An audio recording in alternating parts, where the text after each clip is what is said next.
Assalamualaikum warahmatullahi wabarakatuh. Perkenalkan, nama saya Sania Ahmad Aprilia dari Fakultas Ilmu Pendidikan, Program Studi PG PAUD Semester 1, Universitas Pancasakti, Bekasi. Di video kali ini saya akan membahas resum 6 materi.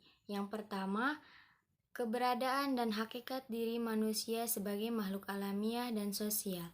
Yang kedua, kebutuhan dan pola hubungan antar manusia sebagai insan pendidik.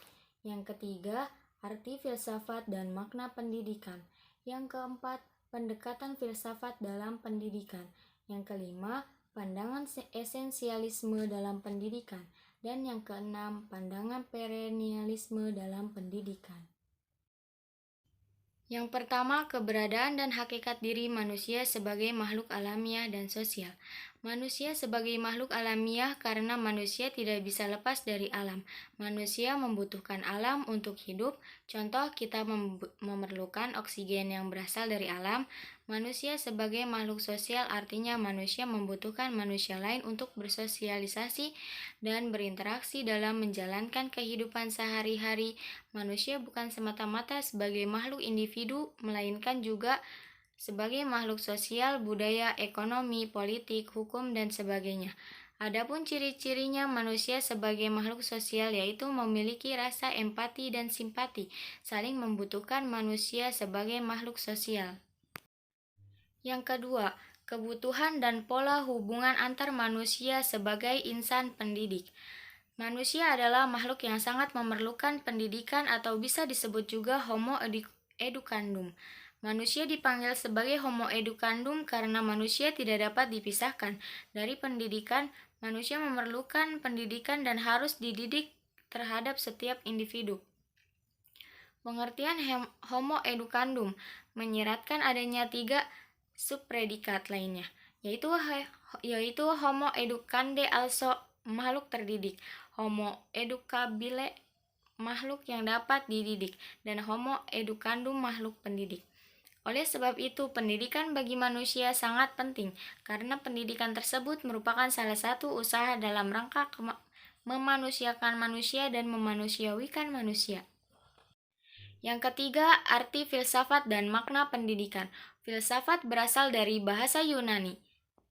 Kalimat ini berasal dari kata filosofia, filos yang berarti cinta, senang, suka, dan kata sophia berarti pengetahuan, hikmah, dan kebijaksanaan.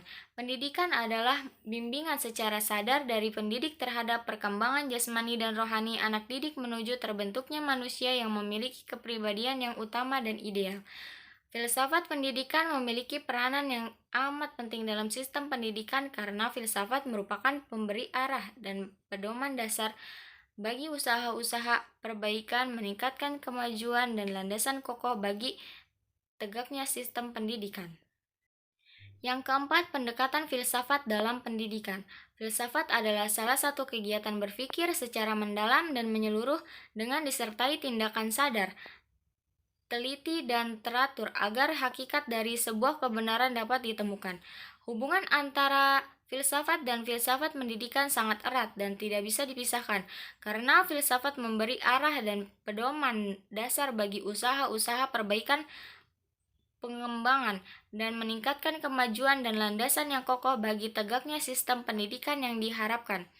Pendekatan filosofis adalah cara pandang atau paradigma yang bertujuan untuk menjelaskan inti, hakikat, atau hikmah mengenai sesuatu. Yang kelima, pandangan esensialisme dalam pendidikan. Esensialisme memandang bahwa pendidikan harus berpijak kepada nilai-nilai yang memiliki kejelasan dan tahan lama, yang memberikan kestabilan dan nilai-nilai tertinggi yang tertata dan jelas. Esensialisme merupakan aliran yang ingin kembali kepada kebudayaan-kebudayaan lama. Dasar dari aliran esensialisme ini adalah pandangan humanisme yang merupakan reaksi terhadap hidup yang mengarah pada keduniawian, yang ilmiah dan materialistik. Tujuan daripada pendidikan yang hendak dicapai oleh para ahli adalah untuk mewujudkan agar anak didik dapat hidup bahagia demi kebaikan hidupnya sendiri.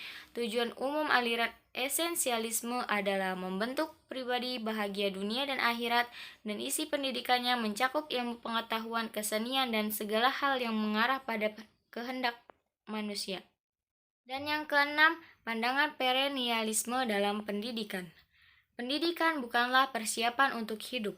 Pendidikan adalah kehidupan itu sendiri. Aliran perennialisme dianggap sebagai progressive road to culture, yakni jalan kembali ke kebudayaan masa lampau. Pandangan perennialisme mengenai belajar dengan mendasarkan pada teori belajar, mental disiplin sebagai teori dasar, rasionalitas dan asas kemerdekaan, belajar untuk berpikir serta belajar sebagai persiapan hidup. Perennialisme juga memiliki formula mengenai jenjang pendidikan beserta kurikulum, yaitu pendidikan dasar dan sekolah menengah, pendidikan dan adult education.